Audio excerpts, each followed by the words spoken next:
किसी ना किसी के लिए नफरत के शब्द ही बोलोगे, निंदा के शब्द बोलोगे, अपशब्द बोलोगे, क्योंकि तुम्हारे अंदर वो ईर्ष्या भरी हुई है, उसकी डकार तुम्हें आ रही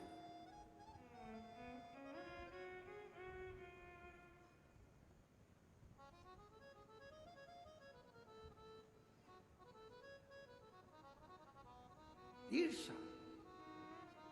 हम जब किसी से कहते हैं तू अपनी औकात में रहकर बात कर, हम जब किसी से कहते हैं अपनी औकात देखिए, हम जब किसी से कहते हैं अपनी औकात में रहिए, शिव महापुराण की कथा कहती है जिसने ये शब्द कहे हैं उसने बोलकर अपनी औकात खुद दिखा दी कि वो किस औकात का है।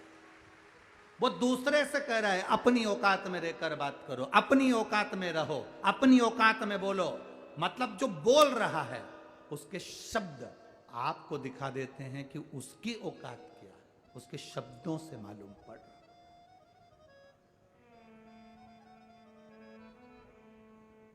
बहुत बड़ी बड़ी नाव थी, ईर्ष्या अंदर भरी हुई थी, क्योंकि इसके चलाने का ढंग अलग था। इसके पास कोई मशीन नहीं थी, ये अपने हाथ से नाव को चलाता था और पार हो जाता था। 2 रोटी महादेव उसको दे देता था, भगवान शंकर की भक्ति में डूबा रहता था। उसके पास में बेलपत्री नहीं मिलती थी तो हाथ की 3 उंगली शंकर के शिवलिंग पर रखकर कह देता था मैंने आपको बेलपत्र समर्पित कर दी। हाथ की 3 उंगली रखकर कह देता मैंने आपको बेलपत्र दे दिया, मैंने आपको बेलपत्र प्रदान कर दिया। तिमोदी शिव का भक्त। एक व्यापारी ने उसके साथ में कंपटीशन रखा, प्रतियोगिता रखी। वो कभी प्रतियोगिता नहीं करता था क्योंकि उसके पास में इतना टाइम नहीं था, क्योंकि 2-4 कुछ गया 2-1 बार और मछली लिया या बेच दिया, व्यापार कर लिया, उसका भरण पोषण हो गया, परिवार का सुख मिल गया। पर व्यापारी ने उसको अपने जाल में फंसाया। मदिरा पीने वाला, चोरी करने वाला, गलत काम करने वाला, गलत व्यसन में डूबने वाला, ये किसी ना किसी को अपने जाल में फंसाने का काम करते ही है।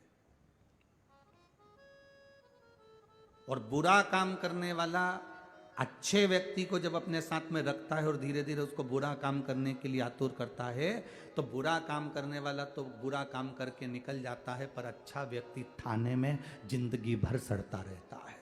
जिंदगी भर अच्छा व्यक्ति पड़ा रहता थाने के अंदर, जिसने गलती ना करी है, क्योंकि बुरा करने वाला बुरा कर्म कर कर निकल गया। एक कौवा मानसरोवर पर आ गया, बहुत सारे हंस थे। कौवे से कहा कौवे यहाँ मानसरोवर यहाँ हंस रहते हैं, चलो निकलो यहाँ से बाहर। कौवा कहने लगा मैं भी पक्षी तुम भी पक्षी, तुम गोरे में काला, अंतर क्या है? पक्षी तो है ना, एक जात के तो है ना, एक समाज के तो है ना, है तो पक्षी ना, तो मेरे रहने में क्या दिक्कत है? हंसों ने कहा नहीं नहीं कौवे, यहाँ हंस रहते हैं, सत्संग करते हैं, भजन करते हैं, तुम्हारी और हमारी नहीं पटेगी। अपन पक्षी तो है ना, एक जात के तो है ना, एक समाज के तो है ना, अपन तो रहेंगे। सारे हंस चले गए, एक हंस बैठा रहा, उसकी कौवे से दोस्ती हो गई। कौवे ने हंस से कहा भाई मुझे भूख लगी है। हंस गया मोती चुग कर ले आया, क्योंकि हंस तो मोती चुगते, मोती लेकर आया, ले खाओ। कौवे ने जो मोती को मुख में रखा तो चोंच टूट गई उसकी, क्योंकि मोती कौवे ने कभी खाया नहीं था। भूखा मरने लगा। कौवा कहने लगा भाई मैं तो भूखा मर रहा हूँ, मेरे साथ चल मेरे गांव।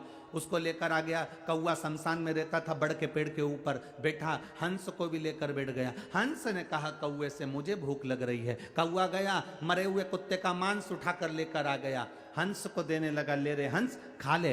हंस कहता है मर जाऊंगा पर यह कुत्ते का मांस नहीं खा सकता, क्योंकि हम लोग मोती चुनते हैं, मोती को खाते हैं, ये हम मांस नहीं खा सकते। कौवे ने समझाया फिर भी हंस नहीं खाया। नीचे एक राजकुमार बैठा था, इन दोनों की बात करने में मांस का टुकड़ा नीचे गिर गया, राजकुमार के ऊपर गिरा। राजकुमार ने बाण साधा और निशाना लगाकर मारा, जो मारा तो कौवा भाग गया, वो बाण हंस को लग गया, हंस नीचे गिरा। राजा के लड़के ने कहा हंस देव मैंने बाण कौवे को मारा था, आपको लग गया। हंस कहते हैं आपकी गलती नहीं, गलती मेरी है, मैंने गलत मित्र का साथ कर लिया था, इसलिए वो गलत काम कर कर चले गए और पकड़ा मिल गया। गलत करने वाला गलत काम करके चले जाता है, गलत बोलने वाला गलत बोलकर चले जाता है, व्यभिचारी गलत कर्म करने वाला गलत कर्म कर कर चले जाता है।